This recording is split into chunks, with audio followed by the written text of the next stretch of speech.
Selamat pagi Bapak, Ibu, dan saudara-saudariku terkasih dimanapun Anda berada. Selamat berjumpa kembali bersama dengan tim pelayanan CCM dalam hari Minggu 16 Agustus tahun 2020.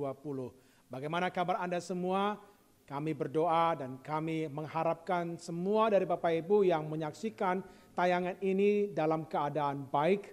Namun meskipun misalnya Anda sedang berada dalam kondisi yang tidak baik, kami mau mengatakan bahwa Bapak Ibu, Tuhan tetap memberkati dan menyertai hidup kita sampai dengan saat ini. Dan jikalau kita bisa bergabung dalam ibadah secara online ini, biarlah kasih dan firman Tuhan bekerja dalam kehidupan Anda sekalian. Kita akan memasuki ibadah, tetapi seperti biasa saya memberikan waktu kepada kita semua untuk mengambil saat teduh, berdiam diri, dan memfokuskan hati dan pikiran kita kepada Tuhan kita. Sembari Bapak Ibu mengambil sikap saat teduh, pemusik dan singer akan melayani dengan sebuah pujian.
Saudara-saudari yang terkasih, mari bangkit berdiri dimanapun Bapak Ibu berada. Dan mari kita memulai dengan memberikan salam kudus satu sama lain. Jikalau Bapak Ibu berada bersama dengan orang-orang di dalam keluarga, silakan memberi sapa, salam. Dan jikalau Anda sendiri, Anda bisa tetap berdiam diri.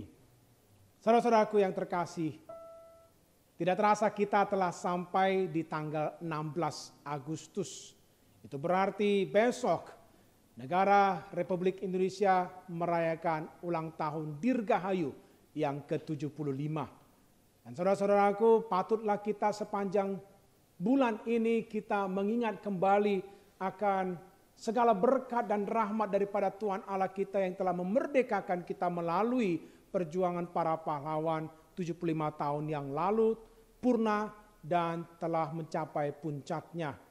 Pada hari ini saudara-saudaraku, kami pelayan dengan sengaja memilih tema pakaian itu merah dan putih yang bisa diperlihatkan melalui tayangan Bapak Ibu. Tetapi kita percaya saudara-saudaraku bahwa semangat kemerdekaan bukan hanya seharusnya muncul saja, hanya muncul pada bulan Agustus, tetapi seharusnya juga pada bulan-bulan yang lain. Dan sama seperti itu juga, hati yang menyembah seharusnya tidak hanya dibangkitkan hanya pada hari Minggu saja, melainkan juga pada hari-hari yang lain. Mari kita mempersiapkan hati kita lebih lagi untuk memasuki ibadah dan menyembah Tuhan Allah kita. Sebelumnya saudara-saudaraku, ada beberapa pengumuman yang akan disampaikan mengenai minggu depan tanggal 23 Agustus. Ibadah kita masih terus diselenggarakan secara online. Dan minggu depan kita telah memasuki suatu seri eksposisi khotbah yang baru, yaitu dari surat Tesalonika yang pertama. Mari kita menyiapkan hati kita dan mendoakan secara khusus akan Reverend Yohanes Halim yang akan membawakan firman Tuhan minggu depan. Dan saya juga mengingatkan buat Bapak Ibu yang memiliki anak kecil, kita menyediakan pelayanan Sunday School yang akan diselenggarakan atau disampaikan melalui rekaman video bisa mengunduh berdasarkan informasi yang disampaikan di dalam grup kita. Saudara-saudaraku yang terkasih, mari kita memuji menyembah Tuhan. Kita mempersiapkan hati kita dan mendengarkan pertama-tama panggilan untuk kita beribadah. Dengarkanlah 1 Tawarikh 16 ayatnya ke-8 sampai dengan ke-11. Bersyukurnya kepada Tuhan, panggillah namanya, perkenankanlah perbuatannya di antara bangsa-bangsa. Bernyanyilah baginya, bermazmurlah baginya, percakapkanlah segala perbuatannya yang ajaib. Bermegahlah di dalam namanya yang kudus, biarlah bersuka hati orang-orang yang mencari Tuhan. Carilah Tuhan dan kekuatannya. Carilah wajahnya selalu. Syukur kepada Tuhan Allah kita, Bapak, Ibu, dan saudara-saudariku terkasih, dan layaklah kita mengagungkan namanya melalui pujian yang berikut ini. Bersyukurlah pada Tuhan.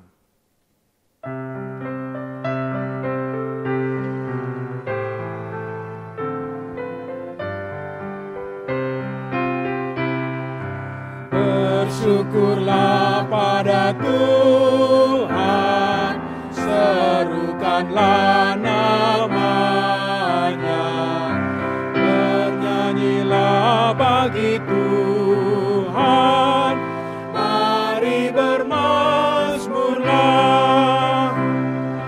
Pujilah Tuhan hai jiwaku, pujilah namanya. Aku hendak bernyanyi seumur hidupku. Baitnya yang kedua.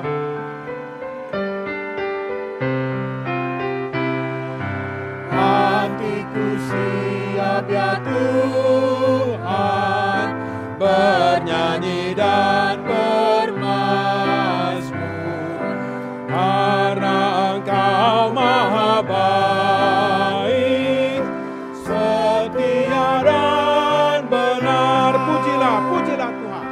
Pujilah Tuhan hai jiwaku, pujilah namanya.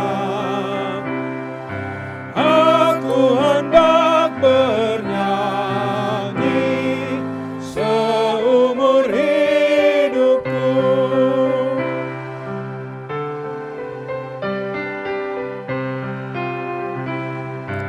Aku hendak mengagungkan Allahku dan Rajaku, dan memuliakan namanya untuk selamanya. Pujilah Tuhan hai jiwaku, pujilah namanya. Aku hendak bernyanyi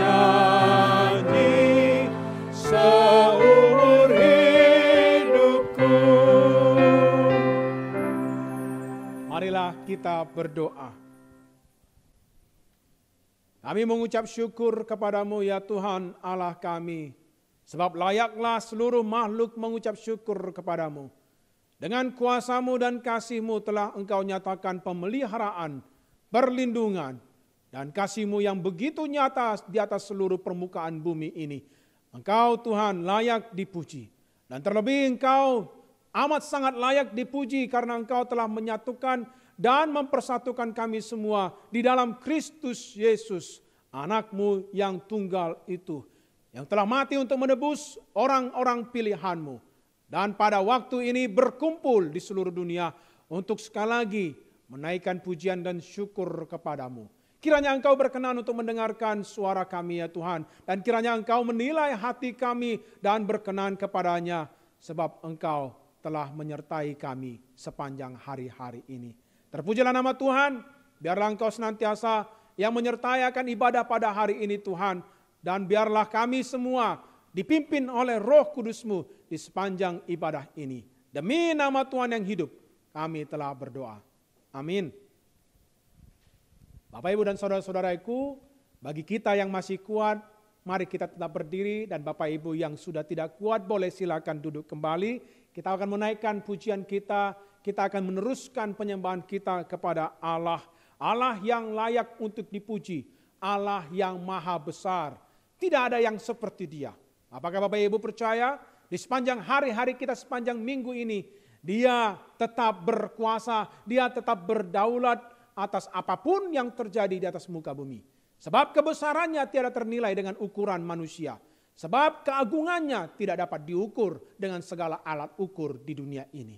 Terpujilah Allah kita yang maha besar. Kita menaikkan pujian secara medley. Terpuji Engkau Allah maha besar. Dan dilanjutkan dengan praise Him, praise Him.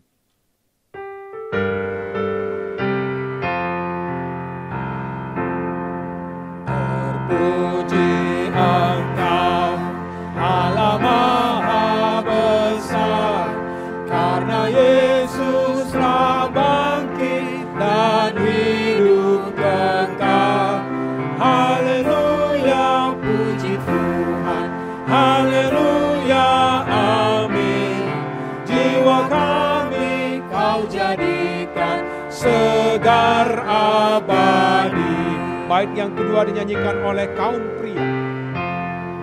Terpuji Engkau yang telah memberi juru selamat manusia terang ilahi.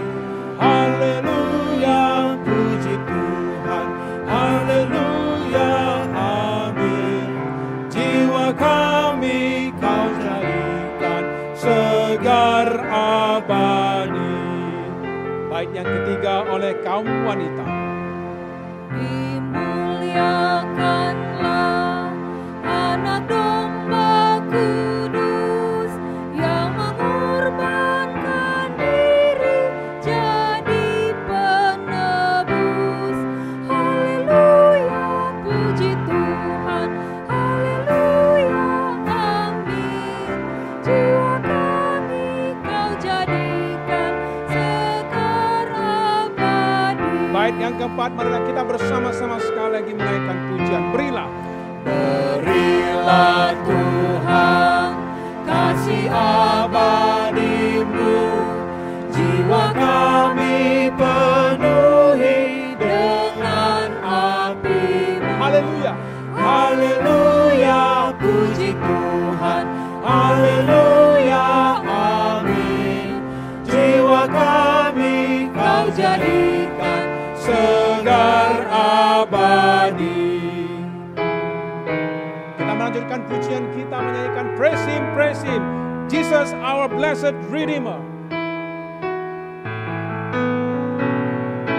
Praise, praise Him, praise Him. Jesus our blessed Redeemer. Sing all earth His wonderful love proclaim. Hail Him, highest archangels in glory.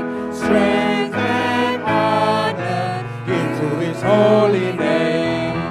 Like a shepherd, Jesus will guard His children. In His arms He carries them all day long. Praise Him, tell to His excellent greatness. Praise Him, ever in joyful song. Praise Him. Praise Him, Jesus our blessed Redeemer. For our sins He suffered and bled and died. He our rock, our hope of eternal salvation. Hail Him, Jesus the crucified. Sound His praises, Jesus who bore our sorrows. Love unbounded, wonderful, deep and strong. Praise Him, tell of His excellent greatness. Praise Him, ever in joyful song.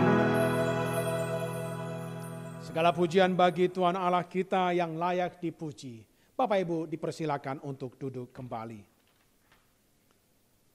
Marilah kita memasuki bagian yang mengajak kita untuk memperbarui kembali akan pengakuan iman dan sekaligus nanti kita akan dibawa masuk ke dalam pengakuan dosa. Berikut saudara-saudaraku adalah pengakuan iman yang akan kita lafalkan bersama.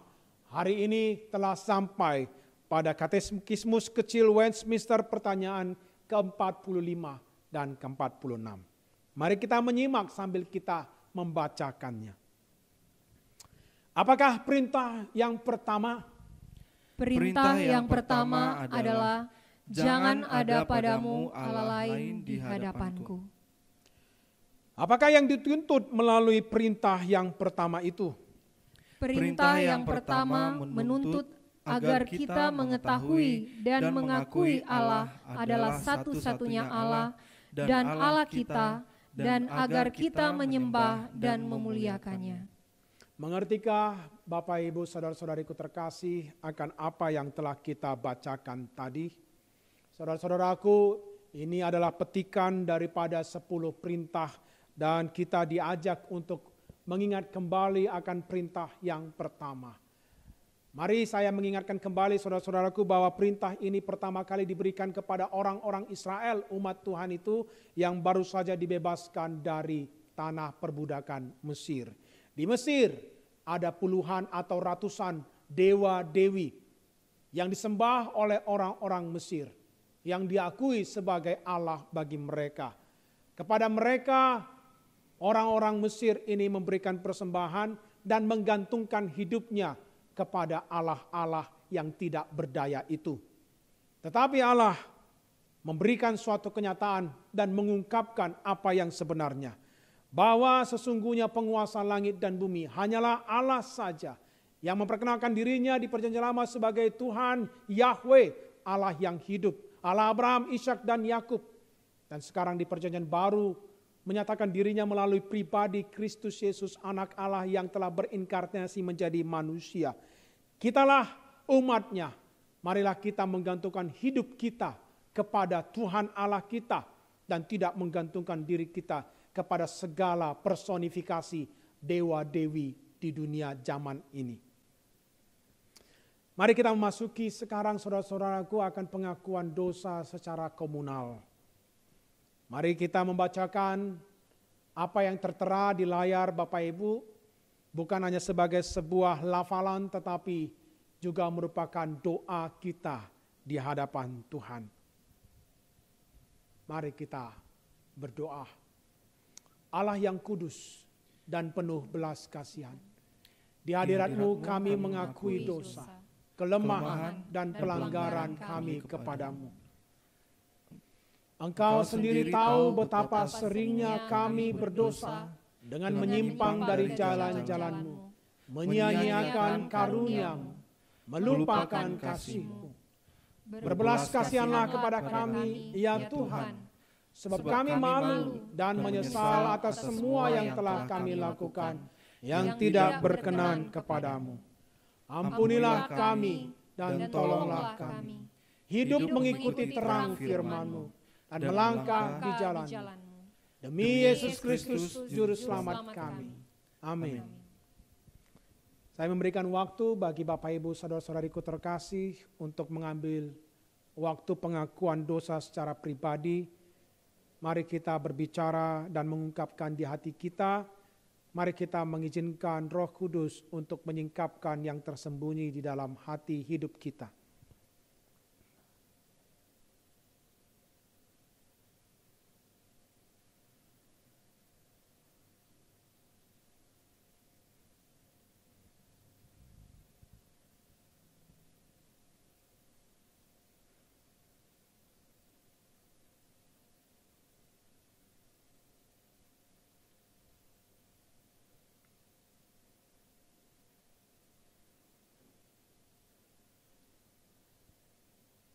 Amin. Saudara-saudariku, Kristus Yesus telah mati di kayu salib 2000 tahun yang lalu, menggenapi akan pengampunan dosa yang telah direncanakan sebagai bagian daripada keselamatan dari sejak dunia ini dijadikan, Tuhan telah merencanakannya. Maka dengarkanlah sekali lagi jaminan pengampunan dosa bagimu. Terambil daripada Mazmur pasalnya yang ke-32 ayatnya yang ke-5. Saya akan membacakan kepada kita semua. Dosaku kuberitahukan kepadamu, dan kesalahanku tidaklah kusembunyikan. Aku berkata, aku akan mengaku kepada Tuhan pelanggaran-pelanggaranku, dan Engkau mengampuni kesalahan karena dosaku. Terpujilah Tuhan Allah kita yang berkenan untuk menghapuskan dosa umat pilihannya.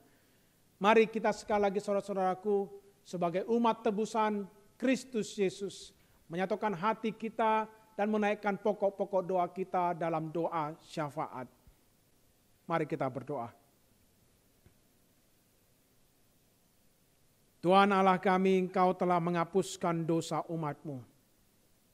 Sebab Engkau sendiri tahu tidak ada kesalehan manusia yang dapat menyucikan dosanya, melainkan hanya oleh karena anugerah-Mu.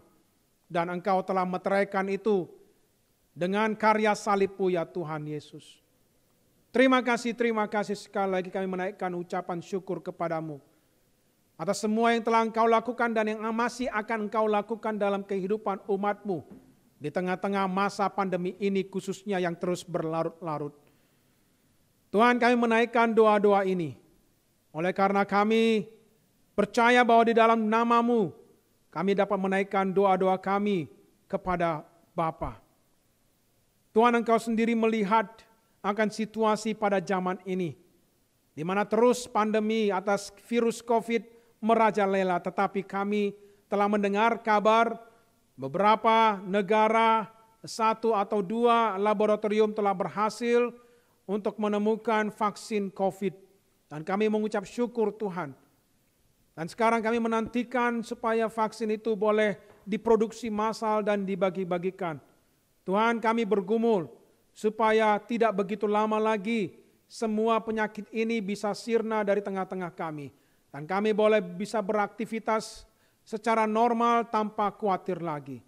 Tetapi kami juga mendengar ya Tuhan, bahwa ada beberapa orang kelompok-kelompok tertentu yang mau menggunakan akan vaksin ini sebagai alat untuk memajukan agenda mereka.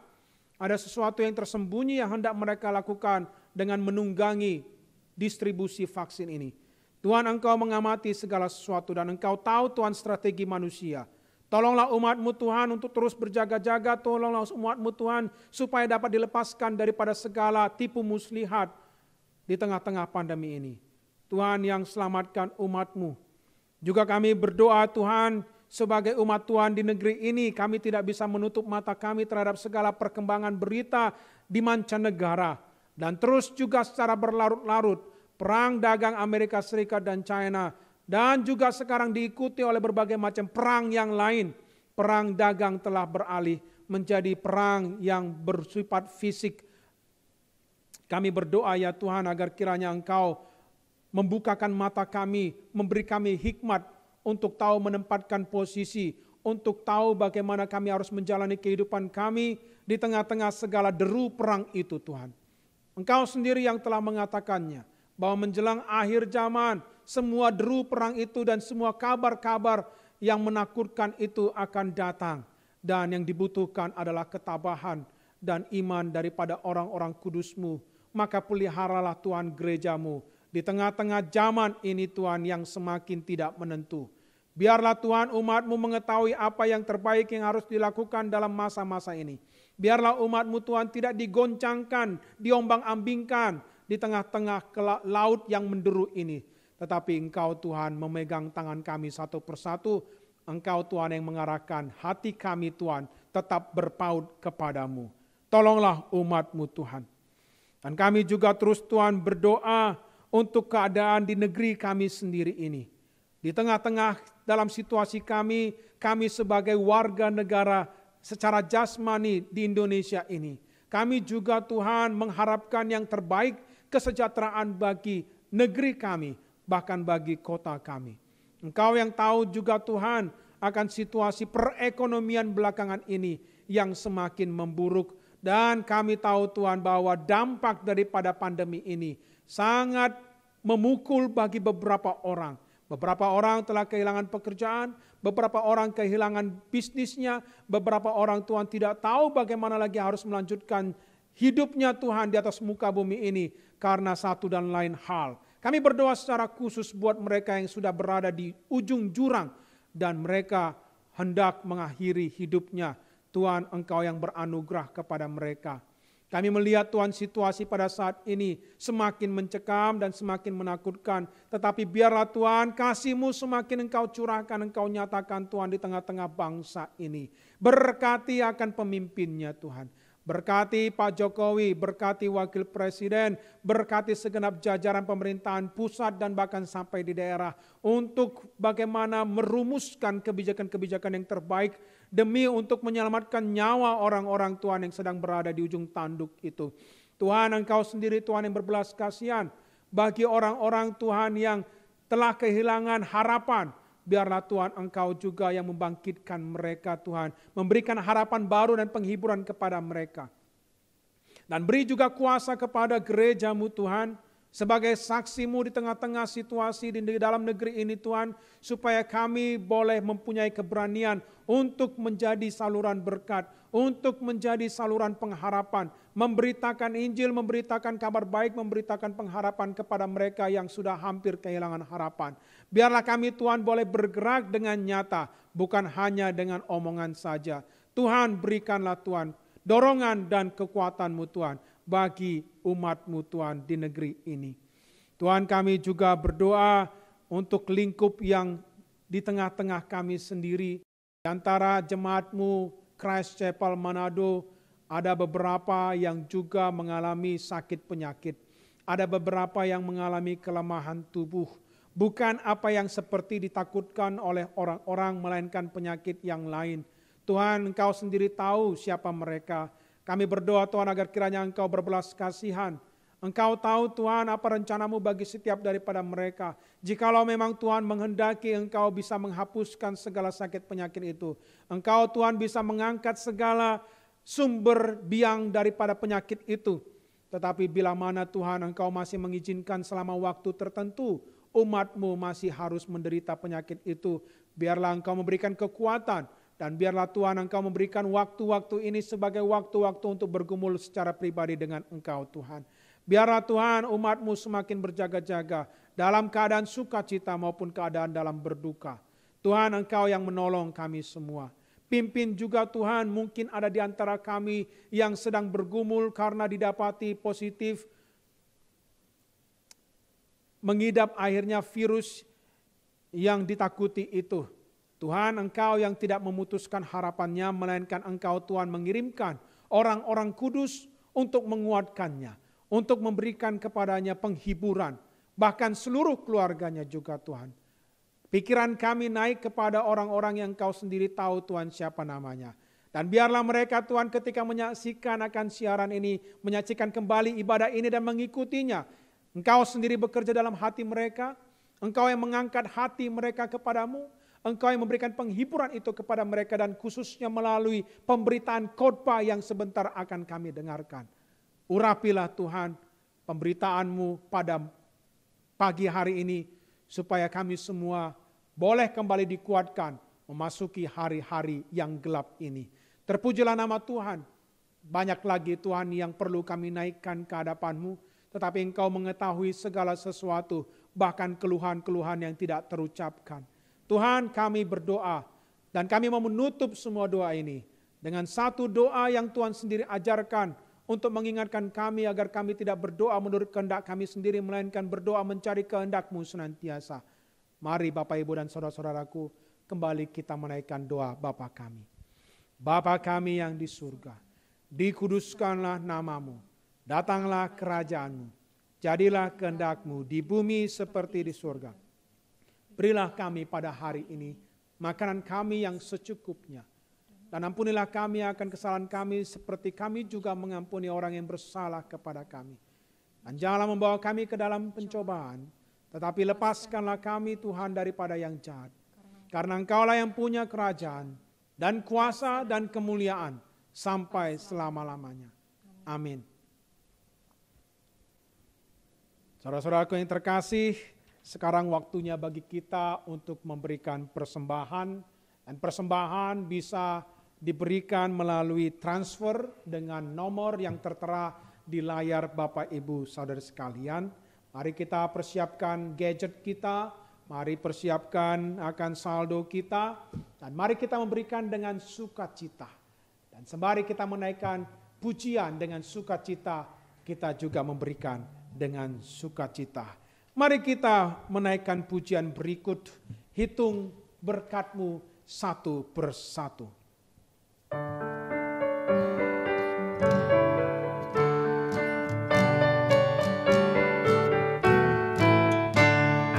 Bila gelombang kehidupan menimpa, hati jadi takut dan putus asa. Jangan lupa berkat Tuhan hitunglah, pasti kau tercengang akan karyanya. Hitung berkat satu persatu, dan lihatlah karya Tuhanmu. Hitung berkat satu persatu, hitung berkat yang melimpah padamu.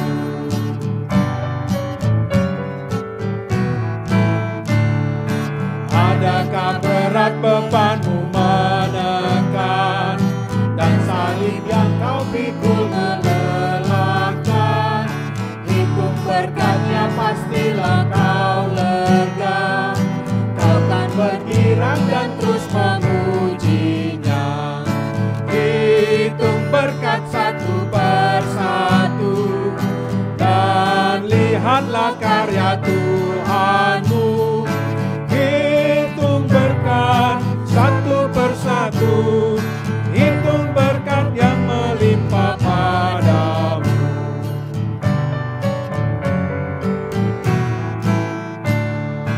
Bila kau memandang harta orang lain, ingat janji Kristus yang lebih permai.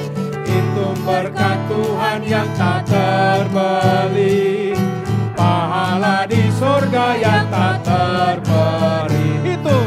Hitung berkat satu persatu, lihat dan lihatlah karya Tuhanmu.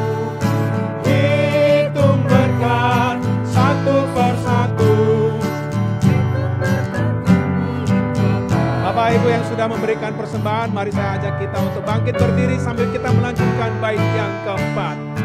Dalam pergumulanmu di dunia, jangan angkat akan beserta, yang mengirim malaikatnya menjaga, membimbing menghiburmu sampai sorga.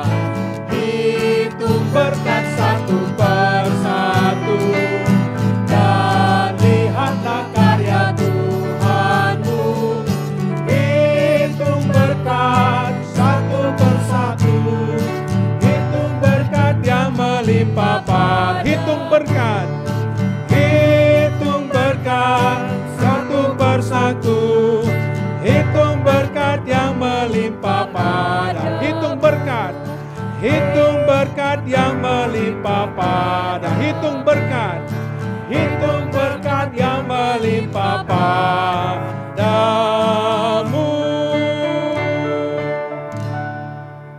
Mari kita berdoa. Tuhan, kami menaikkan seluruh persembahan yang telah dikumpulkan oleh jemaat-Mu, baik yang ada di Manado maupun yang di luar Manado dengan cara transfer. Tuhan, Engkau mengetahui setiap motivasi di dalam hati kami. Tuhan, Engkau yang mengerti, Tuhan, kami yang memberikan berdasarkan kelebihan ataupun kekurangan. Dan Tuhan, Engkau menerima semuanya itu. Dan Tuhan, inilah yang menjadi wujud daripada kesaksian kami. Menyatakan akan Tuhan yang telah memelihara hidup kami, maka kami dapat memberikan persembahan ini. Dengan iman kami memberikannya. Sembari kami berharap terus Tuhan akan terus memelihara akan umat-Mu, baik di masa-masa yang semakin mencekam. Tuhan terus pelihara. Terpujilah nama Tuhan, kami naikkan doa ini di dalam nama Tuhan kami Yesus Kristus. Amin. Saudara-saudaraku, silakan duduk dan sekarang tibalah waktunya kita untuk mendengarkan khotbah firman Tuhan. Pada hari ini kita dilayani oleh Reverend Daniel Kim dan penghujung daripada surat Filipi. Mari kita siapkan catatan, mari kita siapkan hati kita dan kita mendengarkan khotbah berikut ini.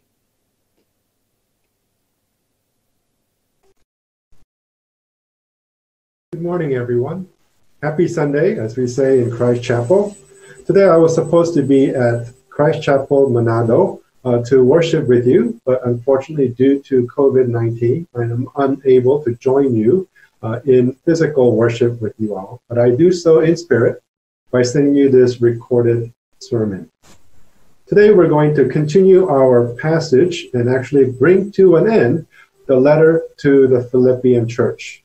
So I would like to invite you now to join me and open up your Bibles to Philippians chapter 4 while I turn up the PowerPoint for us to take a look at together. Today's title of the message is Biblical Fellowship, and it's from Philippians chapter 4, verses 14 through 23. Let us begin with a word of prayer. Father, we thank you for your living word. We thank you that it changes and transforms us into your image, that it makes us more and more like you, Jesus, and that we might be able to be salt and light in this world in all that we do. Help us now today as we read and as we listen and as we study your word from Philippians chapter 4, that it would not only challenge us, but that your spirit will transform our hearts and our minds so that we might be able to live this life for your glory. In Jesus' name we pray. Amen. I'm going to invite you now to turn to Philippians chapter 4, verses 14 through 23, and I have up here in English, in the NIV, the translation for us to read together. Let me read it for you in English, and I will. You can follow along in Bahasa Indonesia if that's what you prefer. Let's begin. In verse 14 it says this, "Yet it was good of you to share in my troubles. Moreover, as you Philippians know, in the early days of your acquaintance with the gospel, when I set out from Macedonia, not one church shared with me in the matter of giving and receiving, except you only. For even when I was in Thessalonica, you sent me aid more than once. When I was in need, not that I desire your gifts, what I desire is that more be credited to your account. I have received full payment and have more than enough. I am amply supplied. Now that I have received from Epaphroditus the gifts you sent, they are a fragrant offering, an acceptable sacrifice pleasing to God. And my God will meet all your needs according to the riches of his glory in Christ Jesus. To our God and Father be glory forever and ever. Amen. Greet all God's people in Christ Jesus. The brothers and sisters who are with me send greetings." All God's people here send you greetings, especially those who belong to Caesar's household. The grace of the Lord Jesus Christ be with your spirit. Amen. Today, what I want to do is I want to challenge us to think through a particular concept found in the Bible. And I would like to call it, very simply, biblical fellowship. And what I want to challenge all of us today is to think through what exactly is biblical fellowship. It actually has many different aspects to it. Today, Apostle Paul focuses on two particular aspects of biblical fellowship. The first is something that he calls sharing with missionaries. And we will elaborate on that a little bit more in the coming slides. And secondly, he talks about greeting fellow believers. And we will see that that's what he does at the very end of his letter. The main idea that I would like you to take away from today's message is the following. We must reflect upon and apply biblical fellowship. And what we're going to do today as we take a look at the passage from chapter 4, verse 14, all the way to verse 23, we will discover and reflect upon and see what true biblical fellowship is according to Apostle Paul. And I hope that you will be able to apply it as I do in my life and in your life as we go along and follow upon God's word. A few things of context before we close out today's passage. Remember, historically speaking, this entire letter was most likely written, according to scholars, when Apostle Paul was in prison in Rome. And some have considered and said that it is while he was awaiting his death because of his faithfulness to the gospel. And what I want to remind you is that in this final chapter, he recounts the many good acts of support from the church in Philippi. And as you remember, as you have heard me read the passage today, you will have heard of several place names that Apostle Paul writes about in his final words. And so as I do customarily, and as I love to do, I love to look at maps to get a feel for where exactly Apostle Paul is talking about. I have gotten a map from the ESV Study Bible, and I present it here before you for all of you to see. You will notice that this is a map of Apostle Paul's second missionary journey. And you will notice on the upper left-hand corner several places that he mentions in today's passage, such as Philippi, Macedonia, and Thessalonica. If you look at the blue arrow, you will notice that that is pointing to the very church that he is writing this letter, to the church in Philippi, otherwise known as the Philippian church. But he also mentions in his letter that while he was in Thessalonica, he received gifts. And that's right here, pointed out by the red arrow. And then you will notice he also talks about leaving Macedonia, which is a particular region. And you can see here it is highlighted by the green arrow. All of these three areas are actually in what is present-day Greece. And what I want to do now is I want to help us to get the context, the literary context, that is, what did Apostle Paul talk about in chapter 4? Remember last week, we learned about it in the first half of chapter 4, in which Apostle Paul makes his final appeals to the church in Philippi. And he makes several important challenging words and principles for us. But one of the things that I want to continue today, which he does, is his final theme last week on contentment. And Apostle Paul writes about the church in Philippi sharing in his troubles in verse 14.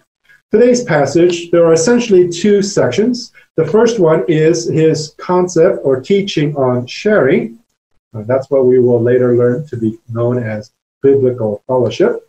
And the last section is his final greetings. And you will see that these two are actually connected in his message today.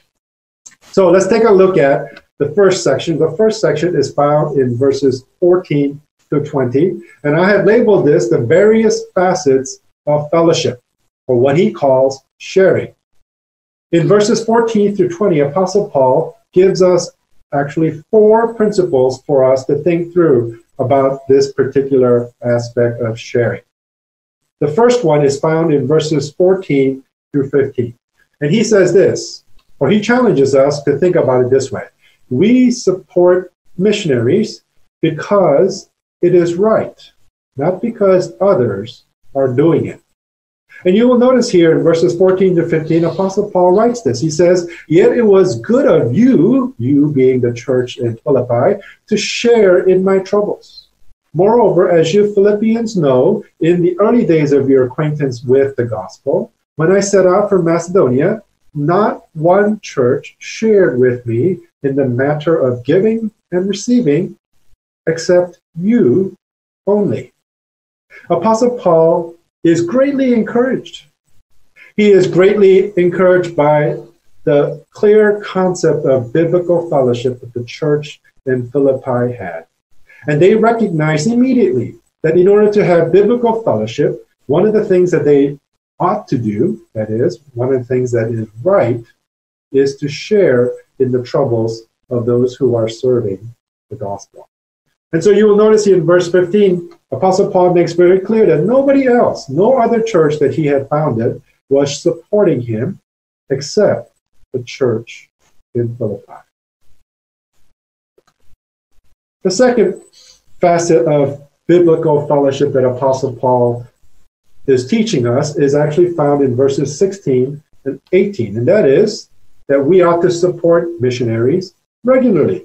Look at what he says about the church in Philippi. He says this, "For even when I was in Thessalonica, you sent me aid more than once when I was in need." And in verse 18, he says this, "I have received full payment and have more than enough. I am amply supplied. Now that I have received from Epaphroditus the gifts you sent, they are a fragrant offering, an acceptable sacrifice, pleasing to God." Notice Apostle Paul mentions the multiple times in which the church at Philippi supported him by sending him aid. Look at what he says in verse 16. He says, more than once while he was in Thessalonica. And where he is right now, he says, "I am amply supplied now that I have received from Epaphroditus the gifts you sent." So the second aspect that Apostle Paul wants us to remember of biblical fellowship is not only that we support missionaries because it is right, but secondly, we support missionaries, and we ought to do so regularly. The third aspect of biblical fellowship that Apostle Paul wants us to understand in the sharing with missionaries is that when we support missionaries, we support them as a fragrant offering to God.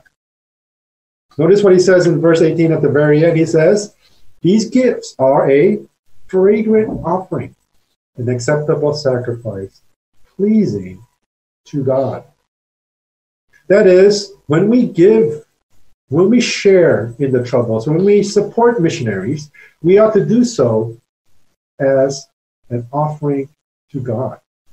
That is, it is an act of worship when we share in the sufferings and in the troubles of those who are sharing the gospel on behalf of Jesus.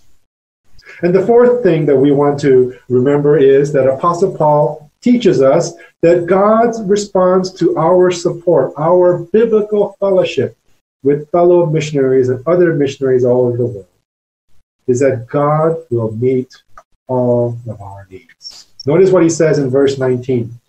"And my God will meet all your needs according to the riches of his glory in Christ Jesus."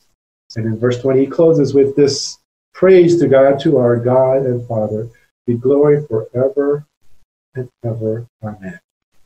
Now, before you quickly jump into this conclusion that, hey, there we go, we have perfect support for the prosperity gospel. When we give to missionaries, then God will give back. Well, let me pause for just a moment and remind you of the words that Apostle Paul uses here very specifically in verse 19. He says this, "And my God will meet all your needs." In English, our needs are not the same as our wants. What we want might be great things. What we want might be great wealth, great power, great welcoming and knowledge from others. But what God will meet is our needs. What we need to do God's work.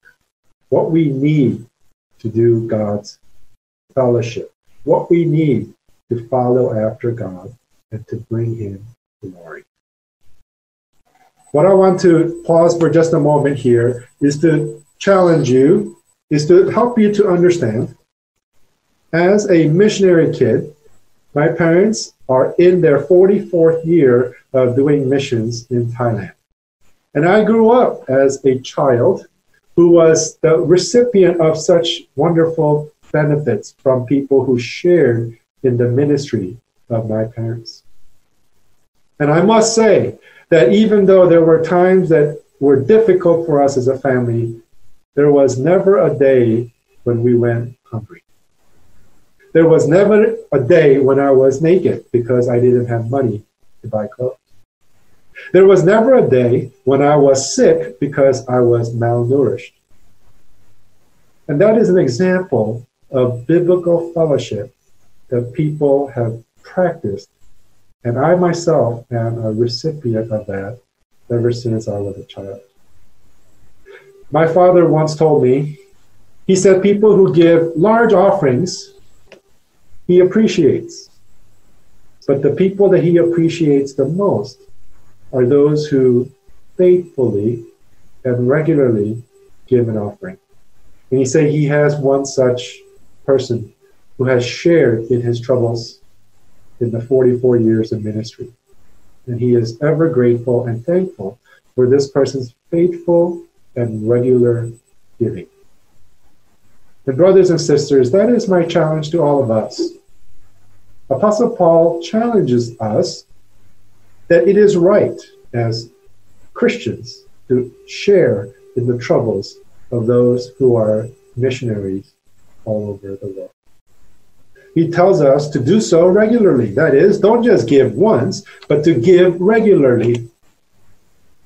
And he also challenges us to do so, not because we are wanting something in return for giving to them, but that we do so because it is a fragrant offering to God. And he promises us that God will meet all of our needs. In the second part of today's message, Apostle Paul teaches us a little bit more about biblical fellowship by closing his message by talking about his final greetings in verses 21 to 23. Apostle Paul encourages and sends greetings to the church in Philippi. Notice what he says in verses 21 to 23. He says, "Greet all God's people in Christ Jesus. The brothers and sisters who are with me send greetings." All God's people here send you greetings, especially those who belong to Caesar's household. And I want to pause here for just a moment, and I want to challenge all of us. When Apostle Paul says they send their greetings, and that he challenges the church in Philippi to greet all who are in Christ Jesus, he's not just saying go to them and say hello, which is certainly one way to greet them. But I hope you understand the depth of what Apostle Paul is challenging the church when they use the word greet. In the ancient times, when you greet somebody, it was an act of hospitality. You didn't just greet them for the sake of greeting them, but you are greeting them in order to be hospitable. I want to challenge you to think back to a story where Abraham in the Old Testament was sitting at the city gate, and he saw 3 men walking towards him. And what did he do? He got up, he greeted them, and he immediately invited them to his home for a meal. He later discovered that these 3 men were angels who were there to go and to destroy the cities of Sodom and Gomorrah. But I hope you will realize that when Apostle Paul says greet them, he is saying more than just say hello. He wants the church in Philippi to practice biblical fellowship. That is, that even when we greet people, we do so in biblical fellowship, looking for ways in which we can be hospitable, in which we can be kind, in which we can be helpful in all that they need.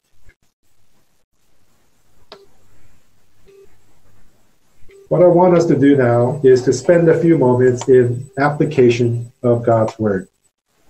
If you look at today's passage, you will notice that Apostle Paul focuses his final words on biblical fellowship.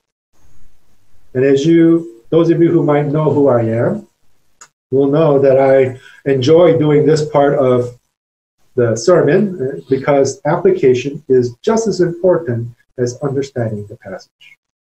And as you know, there are 3 domains that I want all of us to process. One is the head domain, what we think.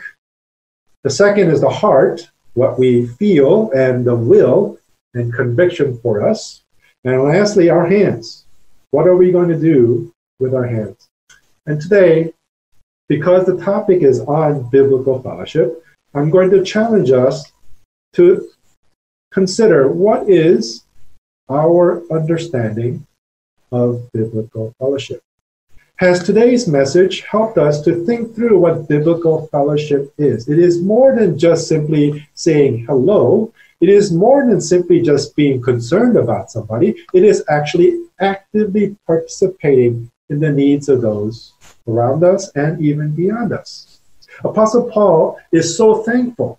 He is so grateful for the act of biblical fellowship in the church at Philippi.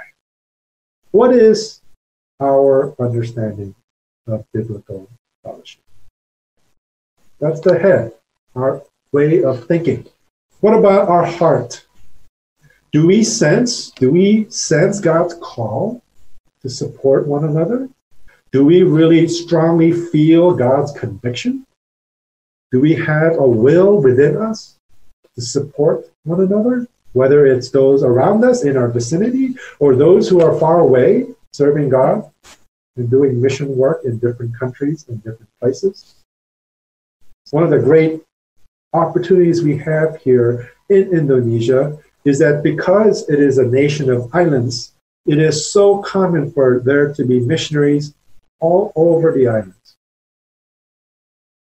Do you support? Do we support?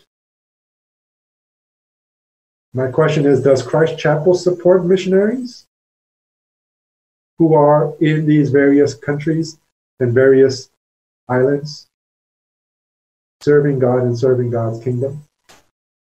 And that leads me to the final domain, our hands. How do we look for opportunities to support one another? Do we look for opportunities? How do we do that? Do we seek? Do we look for opportunities? That will be my challenge to all of us. The example that we ought to think through is the church in Philippi. That though they were young, though they had just heard the gospel, they were so eager to share in the sufferings of Apostle Paul that they sent him support, aid, to help him during the work of his ministry in different parts of the world. And that will be our challenge to all of us. How do we look for opportunities to support one another? Do you look for opportunities in your context, in your work, in your neighborhood? Do you look for opportunities in the church? How about leaders of Christ Chapel? Do we look for opportunities in which we support one another in the work of God's mission? May I challenge all of us, not only leaders, but also members of the church. May I challenge all of us to really reflect upon what biblical fellowship is. And we can see Apostle Paul in today's passage talks about that. He leads us and he guides us. He challenges us. He helps us to understand that when we share in biblical fellowship, we're not doing that to expect something in return from the people we share with. We do so because it is an act of offering to God. May I challenge all of you, may I challenge myself to continue to practice biblical fellowship. Let us pray. Father, we thank you for your loving word. We thank you for your living word. We thank you that you are gracious and merciful to us, that you are kind, and you are generous. We thank you for the challenge of God's word today, the challenges about biblical fellowship. We pray that we would be faithful to the task at hand, that we would be faithful, that we would seek ways for us to be able to participate, to share in the suffering of those who are doing God's work. We ask that you would help us by your Holy Spirit to do something this week in which we are practicing biblical fellowship. In Jesus' name we pray. Amen. Setelah kita dengarkan pemberitaan khotbah dari Reverend Daniel Kim dan saudara-saudaraku yang terkasih, mari kita meresponiakan khotbah yang barusan kita mendengarkan dengan kita mengaplikasikan dalam kehidupan kita, dan sekarang kita akan meresponi juga dengan suatu lagu pujian, Christ is enough. Marilah kita diingatkan kembali melalui pujian berikut bahwa Kristus itu cukup dalam segala sesuatu dalam kehidupan kita. Christ is enough.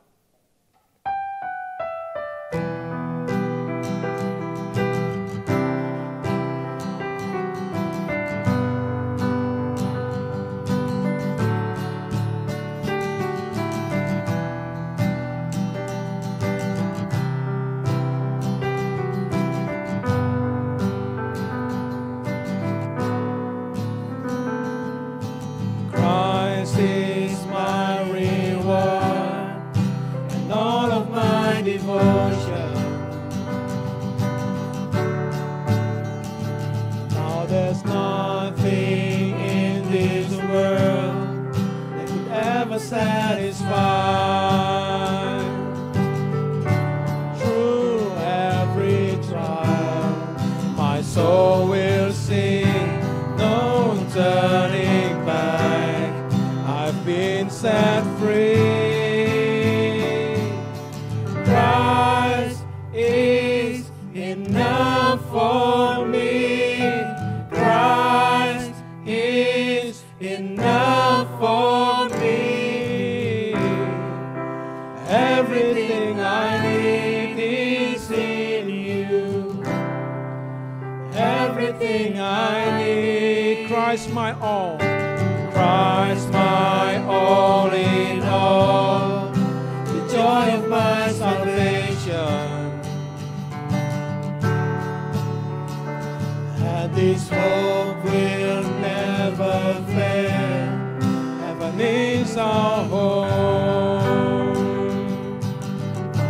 Through every storm, my soul will sing, Jesus is here.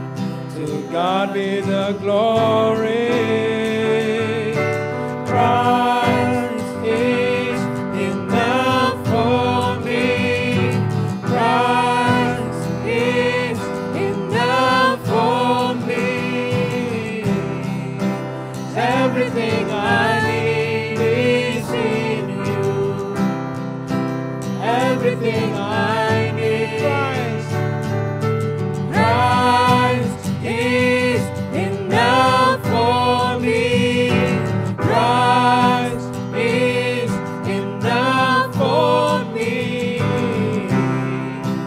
Everything I need is in you. Everything I need. I have decided to follow Jesus. No turning back. No turning back. I have decided to follow Jesus. No turning back. No turning The back. cross before me, the word behind me. The cross before me, the word behind me. No turning back. No turning back. The cross before me, the word behind me. No turning back. No turning back. Sama-sama. Christ is enough for me. Christ is enough for me. Everything I need is in you. Everything I need. Jadikan ini doamu. Christ is enough for me. Christ is enough for me. Everything I need is in you. Everything I need. Kristus cukup. Cukup bagi kita, saudara-saudaraku. Mari kita menaikkan pujian kita sekali lagi. Hormat dan keagungan bagi Tuhan Allah kita dalam sebuah doksologi.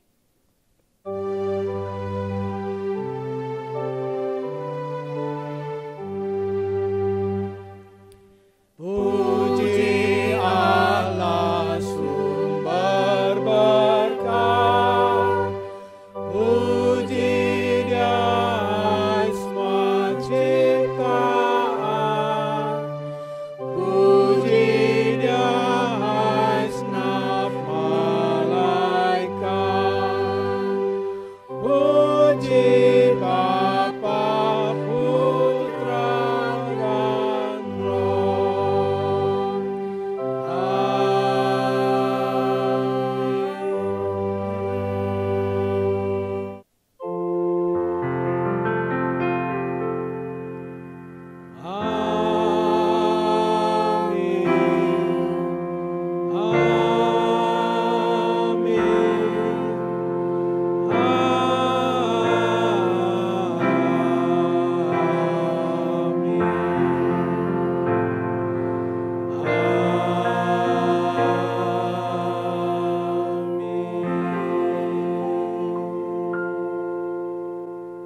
Ibadah kita telah selesai, silakan mengambil waktu saat teduh dan memberi salam setelah itu.